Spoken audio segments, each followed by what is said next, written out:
தேசிங்க ராஜா 2 வந்து ஏன் ஃபிளாப்னு கேக்குறீங்க? ஆக்சுவலி பாத்தீங்கன்னா ஒரு படம் வந்து சக்சஸ்க்குன்னு ஒரு ஃபார்மட் இருக்கு. அந்த ஃபார்மட் வந்து எல்லா காலகட்டத்துக்கும் ஒர்க் அவுட் ஆகுமா?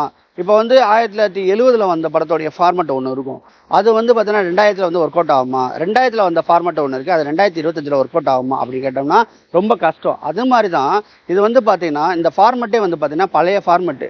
ஸோ அது வந்து இந்த காலகட்டத்துக்கு இந்த பசங்களை வந்து திருப்திப்படுத்தாத அளவுக்கு போயிடுச்சுன்னு தான் சொல்ல முடியும். படத்தோடைய வந்து பேஸ் லைன் இருக்கு இல்லையா, காமெடி. அந்த காமெடி வந்து பார்த்தீங்கன்னா ஒரு ஸ்கூல் காமெடி, ஒரு போலீஸ் ஸ்டேஷன் காமெடி. ஸோ இந்த மாதிரி பண்ணாமல் இவங்க வந்து ஏதோ ஒன்று பிடிச்சி அந்த காமெடியை பண்றேன்னு சொல்லிட்டு இந்த காலையில 6 மணி இருக்கும் கோழி கொக்கரக்கோன்னு கூச்சுல அந்த காமெடி மாதிரியே எல்லாத்தையும் பண்ணுன்னு சொல்லிட்டு நீங்க ட்ரை பண்ணதே வந்து இந்த படத்துக்கு வந்து பெரிய மைனஸ் நினைக்கிறேன். இன்னொன்னு பாத்தீங்கன்னா படத்துல கதையே இல்லைங்க. கதை இருந்தாதான் வந்து நம்ம விறுவிறுப்பை ஏற்படுத்த முடியும். அந்த கதை இல்லாததான் இந்த படத்தோடைய மைனஸ் நான் நினைக்கிறேன். விமலோட ரீசெண்ட் பிலிம்ஸ் எல்லாம் ஓடல, அதுக்கான ரீசன்? விமலுக்கு வந்து பாத்தீங்கன்னா எங்கேயோ ஒரு வீக்னஸ் இருக்குது. அது கதை கேட்கறதுல இருக்கலாம், கதையை ஜட்ஜ் பண்றதுல இருக்கலாம். ஏதோ ஒண்ணு வந்து பாத்தீங்கன்னா அவர் ரொம்ப வீக்கா இருக்காருன்னு தான் நினைக்க முடியும். சில படங்களை யதார்த்தமா அமைஞ்சிருதோ என்னமோ தெரியல. விலங்கு மாதிரி வெப் சீரியஸ், நீ போகும் இடம் வெகு தூரமில்லை மாதிரி ஒரு படம், ஒரு வாகை சுடவா மாதிரி ஒரு படம், ஒரு களவாணி மாதிரி ஒரு படம், இதெல்லாம் வந்து யதார்த்தமா அமைஞ்சிச்சோ, இவர் கதை கேட்டு ஓகே பண்ண படமா இல்லையோ அப்படிங்கிறது சந்தேகம் வந்துடுது.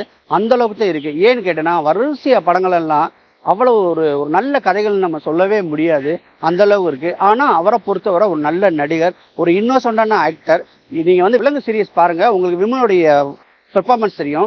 அதுக்கடுத்து பார்த்தீங்கன்னா நீ போகும் இடம் தூரம்னு ஒரு படம் இருக்கு, அந்த படத்தை நீங்க பாத்தீங்கன்னா அவரோட பெர்ஃபார்மன்ஸ் தெரியும்.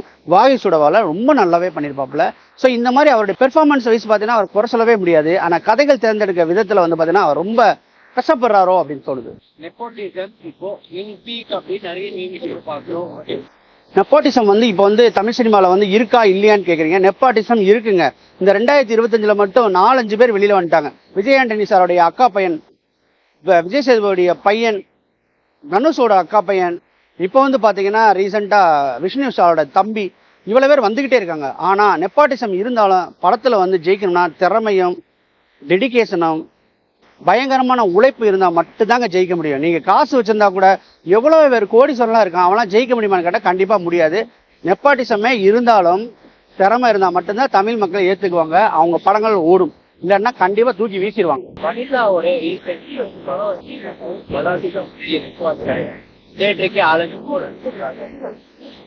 அனிதாவுடைய மிஸ்ஸஸ் அண்ட் மிஸ்டர் படம் ரிலீஸ் ஆயிருக்குது. அந்த அளவுக்கு பெரிய எதிர்பார்ப்புலாம் ஒன்றும் இல்லாம போச்சு. அதுக்கு காரணம் என்னன்னு கேட்டீங்கன்னா, வனிதாவை பொறுத்தவரை ரொம்ப பிரேவா இருப்பாங்க, ரொம்ப போல்டா இருப்பாங்க. நான் நினைச்சதை கொஞ்சம் கூட யோசிக்காம அப்படியே அடிப்பாங்க. அதனாலேயே வந்து அவங்க பகையை நிறைய வளர்த்துக்கிட்டாங்கன்னு நினைக்கிறேன். அது அவங்களுடைய இஷ்டம், ஓகேங்களா. ஆனா படம்னு வந்த பின்னாடி படம் ஜெயிக்கிறதுக்கு என்ன பண்ணணுமோ அதை நீங்க பண்ணியே ஆகணும். ஒரு மீடியாவை கூப்பிட்டு ஒரு நியாயமான முறையில ஒரு இன்டர்வியூ, எந்த கான்ட்ரவர்சி இல்லாம கொஞ்சம் பேசுறது, படத்தை மட்டும் வச்சு பேசுறது, வெளியில உள்ளவங்களை எல்லாம் போட்டு வம்புக்கு இழுக்காம திடீர்னு விஜய் சேதுபதி பையனோட ஒப்பிடுறீங்களான்னு சொல்றது, திடீர்னு தேவயானி பொண்ணோட ஒப்பிடுறீங்களான்னு சொல்றது, இதெல்லாம் தேவையற்ற விஷயங்களா இருக்குது. அவங்க கேள்வி கேட்கதான் செய்வாங்க. அதுக்கு வந்து ஒரு நாம ஒரு டீசெண்டான ஒரு பதில சொல்லி ஒரு நல்லாவே பண்ணணும். மனசுல பட்டதை பூரா பேசி அவங்க வந்து அவங்களாவே வந்து அவங்கள ஸ்பாயில் பண்ணிக்கிறாங்கன்னு தான் சொல்ல முடியும். அவங்க அவ்வளவு டேலண்ட், அதுல எல்லாம் எந்த சந்தேகமே இல்லை. இவ்வளவு பிரச்சனையில வந்து மற்றவங்களா இருந்தா ஓடி ஒளிஞ்சிருப்பாங்க. ஆனா வனிதா வந்து அப்படிலாம் ஓடி ஒரியல, அப்படியே நிக்கிறாங்க, படம் பண்றாங்க, இன்னும் பண்ணுவாங்க, விடவே மாட்டாங்க. படம் பண்ணிட்டே இருப்பாங்க, சினிமால இருந்துட்டே இருப்பாங்க. சினிமா தவிர வேற எங்கேயும் போக மாட்டாங்க. அவங்க கண்டிப்பா வந்து ஜோவிகாவை பெரிய ஆள் ஆக்குவாங்க, இதுல எல்லாம் சந்தேகமே கிடையாது. ஆனாலும் பாத்தீங்கன்னா ப்ரொடியூசர் கவுன்சில பகிச்சுக்கிறது, இயக்குநர் சங்கத்தை பகிச்சுக்கிறது, மியூசிக் டைரக்டரோட சரியா வந்து ஒரு இதாகாதது. ஸோ இந்த மாதிரி விஷயங்கள்ல அவங்க மேல ஒரு கான்ட்ரவர்சி இருந்துகிட்டே இருக்கிறதுனால வந்து மக்களுக்கு வந்து பாத்தீங்கன்னா இந்த படத்துக்கு போகணுமா, ஓடிடில வரும்ல பாத்துக்கோன்னு சொல்லிட்டு அவங்க ஒதுக்குறதுனால சினிமால வந்து பாத்தீங்கன்னா அவங்களுடைய என்ன சொல்றது, அவங்க பலகீனப்படுத்தப்பட்டாங்கன்னு தான் சொல்ல முடியும். ஆனா அதெல்லாம் மீறி படம் நல்லா இருக்கா, கண்டிப்பா மக்கள் வருவாங்க. அதையும் மீறி வனிதாவுக்கானி போகாட்டாலும் பரவாயில்ல, படம் நல்லா இருக்கியா போகணுங்கிற ஒரு சுச்சுவேஷன் உருவாக்கணும். இந்த நேரத்தில் அடல்ட் கண்டென்ட் கொடுக்கறது, பாக்கியராஜ் சாரை வந்து வம்பு கிளிக்கிறது, பாக்கியராஜ் சாரை வந்து அவர் பார்க்காத படங்களை பார்த்து நான் வளர்ந்தவ, அவருடைய படங்களை பார்த்து வளர்ந்தவ, அதனால வந்து பார்த்தீங்கன்னா எனக்கு வந்து இந்த மாதிரி படம் எனக்கு இஷ்டமாச்சுன்னு சொல்றது. ஸோ அதில் வந்து பார்த்தீங்கன்னா கொஞ்சம் என்ன சொல்றது, ட்ரைலரை பார்த்தீங்கன்னா உங்களுக்கே தெரியும். அந்த மாதிரி பண்ணும்போது மக்களுக்கு வந்து இதாக இருக்கும். ஏன்னு கேட்டீங்கன்னா சோலாவா ஒரு படம், அதாவது ஃபர்ஸ்ட் வீக்ல வந்து பாத்தீங்கன்னா மிஸ்ஸஸ் அண்ட் மிஸ்டர்ஸ் வந்து ரிலீஸ் ஆயிருக்கு, அதுக்கு அடுத்த மாசம் தான் அடுத்த படங்கள்லாம் ரிலீஸ் ஆகுதுன்னு சொன்னா பரவாயில்ல. அவங்களுக்கு போட்டியாவே 4 படம் வந்திருக்கு. 4 படம் எப்படிப்பட்ட படம் தெரியுமா? ஒன்னு வந்து பார்த்தா ஓஹோ எந்தன் பேபி, இன்னொன்னு பாத்தீங்கன்னா தேசிங்க ராஜா 2, அதுக்கடுத்து பாத்தீங்கன்னா சூப்பர்மேன். இவ்வளவு படங்களையும் விட்டுட்டு எப்படி வனிதா விஜயகுமாரோட மிஸ்ஸஸ் அண்ட் மிஸ்ஸஸ்க்கு வருவாங்க? நீங்களே சொல்லுங்க. அப்போ நீங்க வர்ண வைக்கணும்னா நீங்க அதுக்கு தகுந்த மாதிரி அதோடைய படத்துக்குள்ள வந்து என்ன சொல்றது, நீங்க வந்து அதுக்குள்ள ஒர்க் நீங்க பண்ணியிருந்தீங்கன்னா கண்டிப்பா வருவாங்க. ஒரு தடவை பார்த்தா நல்லா இருந்தா போதும், மவுத் வேர்ட்ஸ்ல படம் பரவிட்டே இருக்கும். கொஞ்சம் லேட்டா பிக்கப் ஆமே ஒழிய படம் வந்து தோத்துறாது. ஸோ அந்த விஷயங்கள்லாம் படத்துல இருக்கான்னு சொன்னா படத்தை பார்த்து நான் சொல்ல முடியும். அவங்க பொண்ணே வந்து தயாரிப்பாளரா வந்து போட்டிருக்காங்க. அது வந்து எந்த அளவுக்கு சக்சஸ் கொடுக்கும் நினைக்கிறீங்க? ஏன்னா இவங்களே வந்து ஒரு சூப்பர் இருக்கிறாங்க. அந்த டைம்ல நல்லா இருக்கு, ஒரு ஃபேமிலி மூவியா இருக்கும். இல்லை இருக்கட்டும், அதை பற்றிலாம் கவலை இல்லை. அவங்க பணம் போடுறாங்க. அவங்க என்ன சொல்லியிருக்காங்கன்னா, ஜோவிகா பிக் பாஸ்ல நான் சம்பாரிச்ச பணத்தை எடுத்து வந்து நான் படத்தில் போட்டிருக்கேன்னு சொல்கிறாங்க. அதெல்லாம் பெரிய நல்ல விஷயம். மற்றவங்கலாம் என்ன செய்வாங்க, அந்த காசை எடுத்து செட்டில் ஆகலாமா, எப்படி செட்டில் ஆகலாம், ஒரு இடத்த வாங்கி போட்டு அதை வந்து பல மடங்காக பெருக்குவோமா, அப்படிலாம் யோசிக்கிறதுக்கு மத்தியில் வந்து அந்த ஜோவிகா வந்து நான் சம்பாதிச்ச காசு நான் வந்து படம் பண்ண போகிறேன் அப்படின்னு சொல்லிட்டு தைரியமாக வந்தாங்களோ, அதுக்கு முதல்ல பாராட்டணும். ஏன்னா பின்னாடி ஃபியூச்சர் இருக்குது, அந்த இருக்குது, இதுக்கெல்லாம் கால்குலேட் பண்ணாமல் இன்னைக்கு நான் ஒரு படம் பண்ணணும், நான் ஜெயிக்கணும்னு சொல்கிறேன். இதுக்கே வந்து ஜோவிகாவுக்கு வந்து ஒரு பெரிய நம்ம சல்யூட் கொடுக்கணும். ஏன்னா அவ்வளோ தைரியம். இந்த அளவுக்கு வந்து ஒரு 19 வயசா 20 வயசா அந்த பொண்ணுக்கு வந்து இவ்வளோ தைரியம் வந்துச்சு இல்லையா, அதுக்கு உண்மையிலே பாராட்டணும். இவங்கெல்லாம் வந்து விடவே மாட்டாங்க, தமிழ் சினிமாவில் ஜெயிக்காம விடவே மாட்டாங்க. இன்னைக்கு நான் சொல்கிறேன், ஒரு நாள் அல்ல ஒரு நாள் வந்து அவங்க பெருசாக வருவாங்க, அது சந்தேகமே இல்லை. ஆனால் அதுக்கான சில விஷயங்கள்லாம் அவங்க பண்ணணும். அது அவங்களுக்கே தெரியும். இந்த படம் வந்து ஏன் பெரிய அளவில் பேசப்படலை, இந்த படங்கள் ஏன் பெரிய அளவில் பேசப்பட்டுச்சுங்கிறத அவங்களுக்கு என்னை விட அவங்களுக்கு நல்லாவே தெரியும். அதுக்குள்ள இதெல்லாம் வந்து ஒர்க் அவுட் பண்ணிட்டு ஷார்ட் அவுட் பண்ணிட்டு சீக்கிரமா வந்து ஃபீல்டில் வந்து பெரிய ஆள் ஆவாங்கன்னு எனக்கு நம்பிக்கை இருக்கு. இப்ப இருக்க படங்கள் எல்லாமே வந்து ரொம்ப டிஃபரெண்டா வந்துட்டு இருக்கு 2025. ஏன்னா நம்ம பார்த்தா ஒரு இயர் அப்படின்னு பார்த்தா ஃபுல்லா வெட்டுக்குத்து விஷயம் வந்து எல்லாம் அந்த ராபரி அந்த மாதிரியே இருக்கும், கொஞ்சம் லவ் மாதிரி இருக்கும். இந்த தடவை வந்து கொஞ்சம் பிளசண்டா புது ஹீரோஸ் வராங்க, புது வெரைட்டிஸ் வருது, இவங்களை வந்து பார்க்க முடியுது. உங்க கருத்து என்ன? காலகட்டத்துக்கு ஏற்ற மாதிரி ரசிகர்களுடைய ரசிப்புத்தன்மை வந்து மாறிக்கிட்டே இருக்குன்னு நம்ம சொல்லலாம்.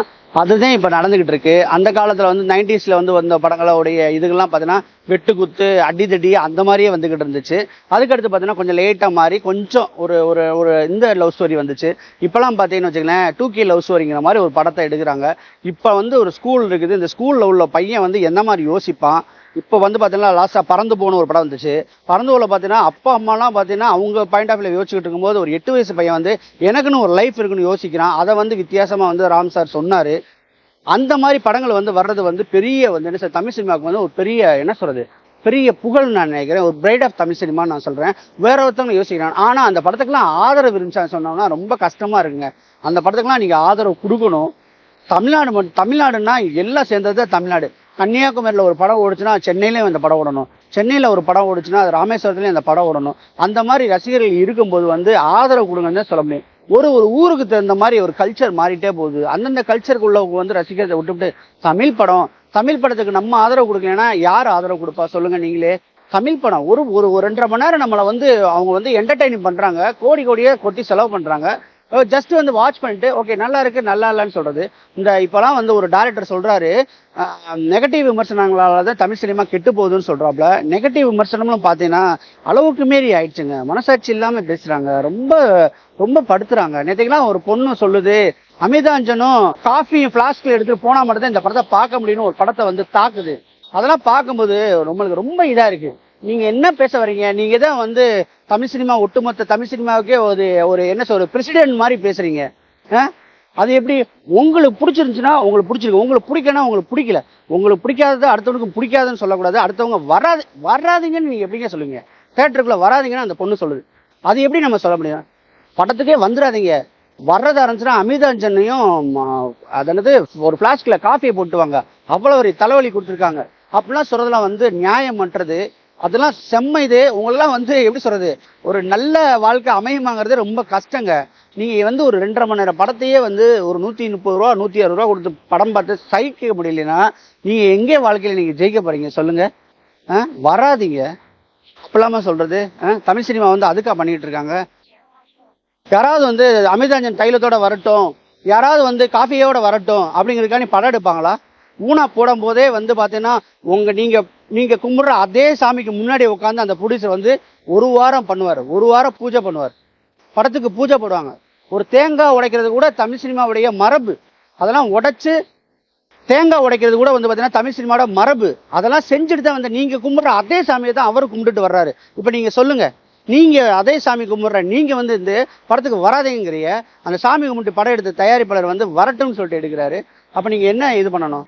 யோசனை பண்ணி பேசுங்க. நெகட்டிவ் விமர்சனங்கள் வந்து பயங்கரமா வருது. இதை தவிர்த்துக்கிட்டா நல்லதுன்னு நினைக்கிறேன்.